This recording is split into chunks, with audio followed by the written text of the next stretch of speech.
Welcome to lecture number 5 for ECE 211, Circuits 1. In this lecture, we're going to look at voltage nodes. A little bit of background. In the previous lecture, voltage division was used to find voltages in a circuit. For some circuits, that works really, really well. For example, if I just have two resistors in series, I would use voltage division to find V1. On other circuits, it works, but it's kind of tedious. For example, the second circuit. You can find the voltages using voltage nodes, but it doesn't work real well. For some circuits, it just doesn't work. For example, in the third circuit, voltage nodes just doesn't work. The 40 ohm isn't in series or parallel with anything else. We need a better tool. That better tool is voltage nodes and current loops. This lecture is voltage nodes. Now, the main tools we use in circuit analysis are voltage nodes, current loops, and Thevenins. With the first two, the goal is to come up with n equations for n unknowns, and then using techniques from Math 129 linear algebra, I can then solve. So that's basically the technique used throughout electrical computer engineering. Try to set up the problem so that it's n equations, n unknowns. If I can put it in that form, I can solve. The idea behind voltage nodes is if you take a circuit and you count the number of nodes, ground doesn't count because you have to have some reference. I've got 4 nodes other than ground. If I can write 4 equations for 4 unknowns, I can solve for those voltages. And with voltage nodes, the idea is to use conservation of current. I know that at node 1, all the currents coming from the node have to add to 0. Same has to hold at node 0, 1, 2, and 3. That gives me 4 equations, write 4 equations for unknowns. And note that with MATLAB, I can solve 50 equations, 50 unknowns really easy. What's important with MATLAB is to get the equations right. It doesn't really matter how many equations you have, as long as they're correct. If you have the correct equations, MATLAB can solve. So it's kind of different than when I was in college. When I was in college, solving 3 equations, 3 unknowns was really painful, so you did anything you could to avoid it. Now with MATLAB, I don't really care. As long as I get the equations right, I don't really care how many equations. So the focus here is get the equations right. So let's start out with this example. Suppose I have this circuit and I want to find the voltages. Well, we've done that before. Using Circuit Lab, I can find out what the voltages are. They're right here. Using voltage division, I can find the voltages. Now, Circuit Lab works, but it doesn't really show that you're able to analyze the circuit. Voltage division works, but it's kind of painful. Can I get these same answers using a better approach, meaning voltage nodes? Well, the first step is to define the voltage nodes. One node is ground. That one's labeled right here. I've got a second node right here, called it V0, V1, V2, and V3. I've got 4 unknown voltages. Write 4 equations for 4 unknowns. Now let's start with the easy equation. At node 0, I know that V0 is 10. And whenever a voltage source is actually V0 minus 0 equals 10, this is 0, which means V0 equals 10. Where that comes into play is if I had a voltage source between nodes A, say A and B, the equation would be VA minus VB equals 10. Okay, so that's one equation down. I need 3 more equations.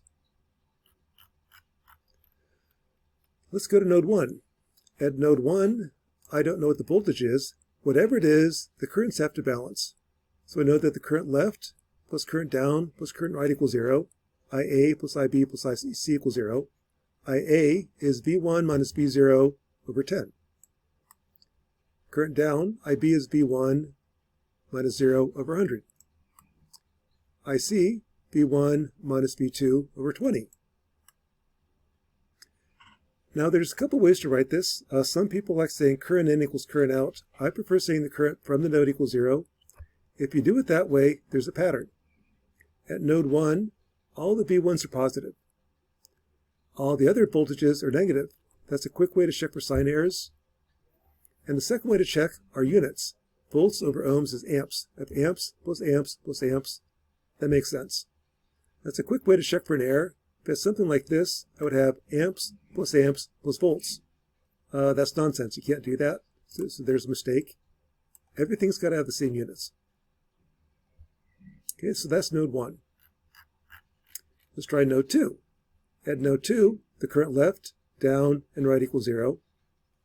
Current left is V2 minus V1 over 20. Current down is V2 over 200. Current right is V2 minus V3 over 30. Again, all the V2s are positive. Everyone else is negative. The units are amps plus amps plus amps. Got this wrong. Those are amps.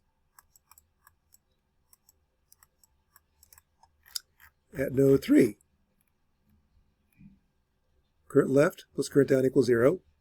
Current left is V3 minus V2 over 30.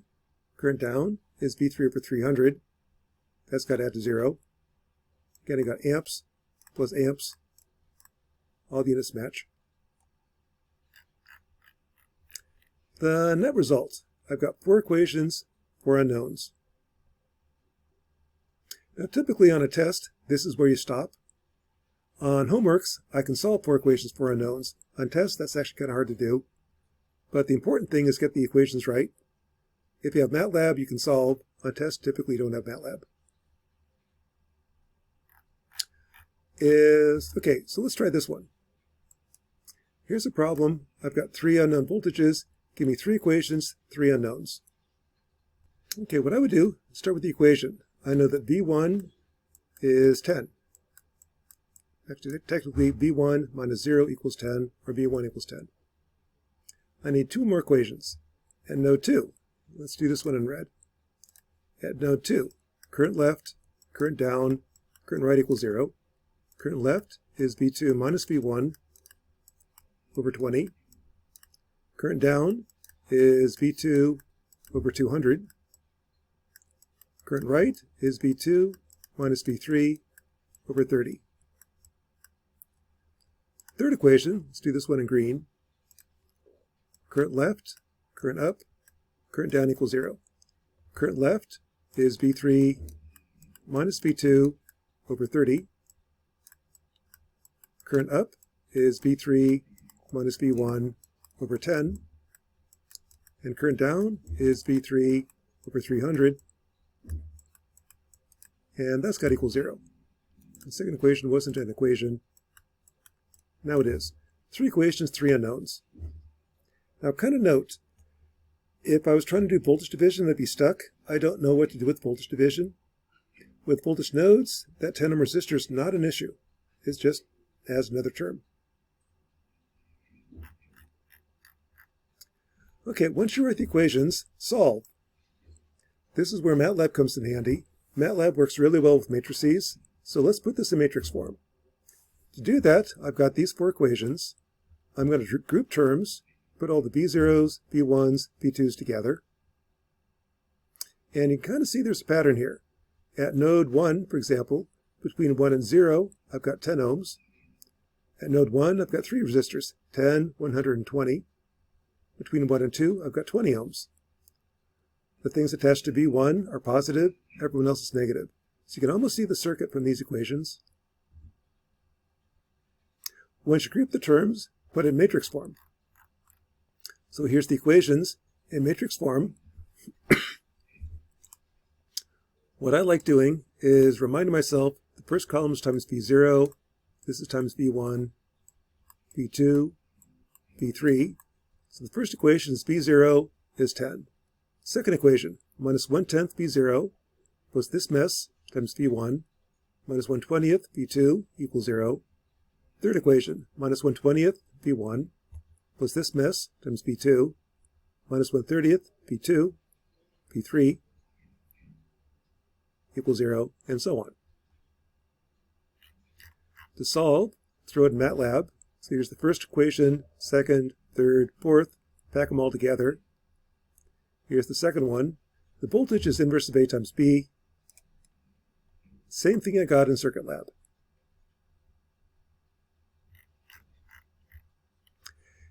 Now, if you have a current source, current sources are not a problem. With a current source, that just says that the current down is minus 3. So in this case, I've got 3 nodes, write 3 equations for 3 unknowns. 2 of them are easy. This 10-volt source tells me that V1 minus V3 is 10. This voltage source says that V3 is 2. I need one more equation. That one equation is right here.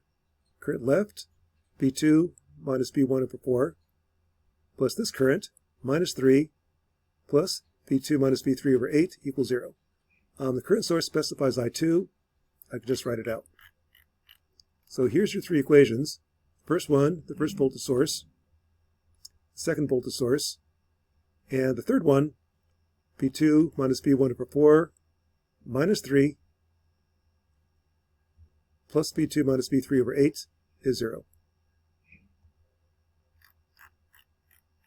Again, to solve, group the terms, place in matrix form, throw it in MATLAB, and here's your voltages.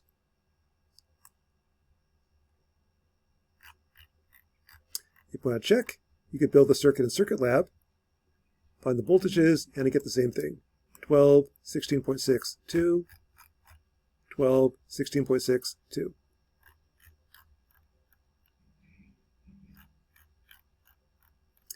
Dependent sources really aren't an issue either. There's a couple types of dependent sources. We'll cover these when you get to electronics. A current-controlled current source is the BJT transistor. A voltage-controlled voltage source is an op-amp. A voltage-controlled current source is a MOSFET. Now when you get to electronics, you'll learn where these come from. For this class, just treat them like a dependent source. What happens with voltage nodes with a dependent source is you get one more equation. For example, if I have this circuit, I've got 4 voltage nodes, that's 4 equations. One dependent source gives me 5 equations. Write 5 equations for 5 unknowns. Now, some of these are easy. V0 equals 10, that's one equation. I can have V1, current left, down, right, that's 2 equations. Node 2, third equation, node 3, and the fourth equation is what is IX? IX is just V1 over 100. So that's kind of the idea. I'll start with the voltage source, V0 equals 10. To find IX, IX is V1 over 100. Now the node equation of V1, node equation of V2, node equation of V3 gives me 5 equations, 5 unknowns.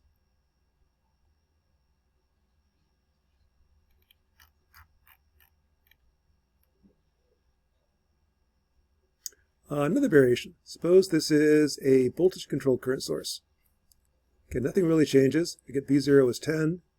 Vx is just V1 minus V2. And node 1, current left, down, and right equals 0. Node 2, the current down is just 50 Vx. Node 3, current left and right equals 0. Okay, not a whole lot changes. So dependent sources really aren't an issue with voltage nodes. Just gives you one more equation. So that's kind of voltage nodes. With voltage nodes, it's one way to compute the voltages in a circuit. The trick is to define n voltage nodes, then write n equations for n unknowns, and solve in MATLAB. The basis for voltage nodes is conservation of current. At any given node, the voltages have to be such that the currents balance. All the currents from the node have to add to 0. If you do it that way, there's going to be a pattern. On the node equation for V1, all the V1s are positive, everyone else is negative. And the units match. I'll have amps plus amps plus amps.